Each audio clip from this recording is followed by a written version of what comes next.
इनकलाब जिंदाबाद। और मैं अपने देश के 140 करोड़ देशवासियों से एक बात मालूम करना चाहता हूँ कि आप लोगों ने अभी तत्कालीन देखा होगा सोशल मीडिया पे कि हमारे देश के प्रधानमंत्री नरेंद्र मोदी जी बोल रहे हैं कि आजकल बहुत चर्चा एलपीजी को लेकर हो रही है। कुछ लोग हैं पैनिक क्रिएट कर रहे हैं। तो क्या आप सच बताना, ये बात बहुत दुख की और बहुत अफसोस की बात है। जिस फैमिली के पास गैस सिलेंडर नहीं है, जिनके बच्चे खाना खाने के लिए बैठे हैं, उनके घर में गैस सिलेंडर ख़त्म हो गया है और हमारे देश की हर गैस एजेंसी पे सिलेंडर बुक नहीं हो रहे हैं और लोग सिलेंडर ब्लैक में बेच रहे हैं। 3-3 हज़ार, 2500 रुपये, 4-4 हज़ार, 4.5 हज़ार, 5-5 हज़ार तक का सिलेंडर लोग बेच रहे हैं। और हमारे देश के प्रधानमंत्री नरेंद्र मोदी जी इस संकट की घड़ी में भी ये लोग कह रहे हैं कि लोग क्रिएट कर रहे हैं, पैनिक क्रिएट कर रहे हैं। तो भाइयों, इस दुख की घड़ी में भी हमारे देश के प्रधानमंत्री को जनता का दुख नहीं दिखाई दे रहा, पब्लिक का दुख नहीं दिखाई दे रहा। वो आज भी इस बात को झूठा मान रहे हैं कि देश के अंदर गैस का संकट नहीं है। तो मैं अपने देश के 140 करोड़ देशवासियों को बताना चाहता हूँ कि मेरे भाइयों, आज भी देख लो हमारे देश के प्रधानमंत्री कितना सच बोलते हैं। और इन्होंने जब से ये सरकार, बीजेपी सरकार इस देश के अंदर आई है, इन्होंने नोटबंदी में लोगों को बैंकों की लाइन में लगाया। इन्होंने कोरोना वायरस के टाइम पे वैक्सीन लगवाने में लोगों को लाइनों में लगवाया। और इन्होंने आज देश के अंदर,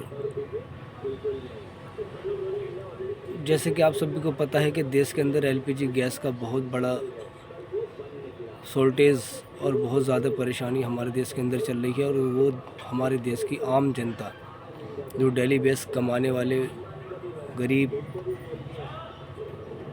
मीडियम क्लास फैमिली के लोग हैं, वो इस परेशानी से फेस हो रहे हैं और उनको रो रहे हैं लोग गैस एजेंसियों पर जाकर के। हमारी देश की बेटियां, महिलाएं, माताएं, बुज़ुर्ग लोग रो रहे हैं, वो अपना काम धंधा छोड़ करके गैस की लाइनों में लग गए हैं। तो देखिए, मैं अपने देश के सभी देशवासियों से यही बात कहना चाहता हूँ कि भाइयों, हम लोग को बहुत ज़रूरी है जागरूकता होना।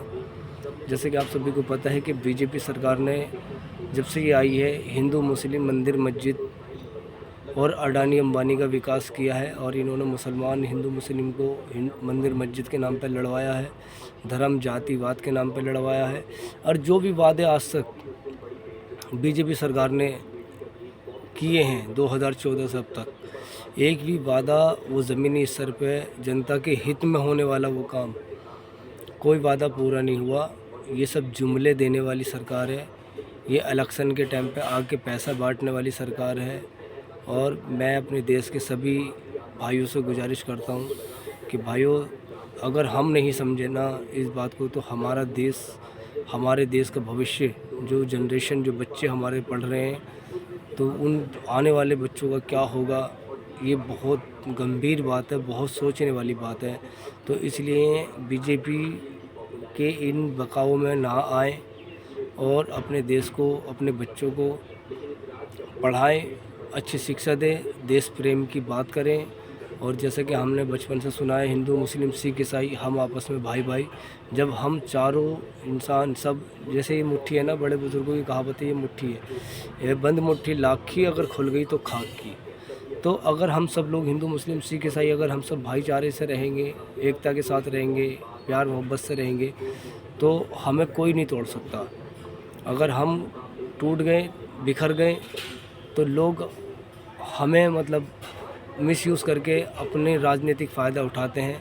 और इस चीज़ से सावधान रहें, सुरक्षित रहें और अपने बच्चों को पढ़ाने की तरफ ध्यान दें, अपने बच्चों का भविष्य अच्छा बनाने की तरफ ध्यान दें।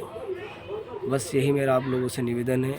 और मैं आप सभी को बता दूं भाइयों, मैं एक आम आदमी पार्टी का एक छोटा सा कार्यकर्ता हूं। मैं सच्चाई के साथ रहता हूं और मैं सच्चा ही बोलता हूं।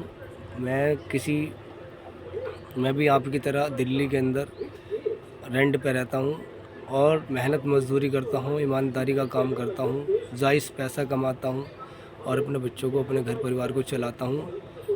तो इसीलिए मुझे ये सब चीज़ें पसंद नहीं हैं।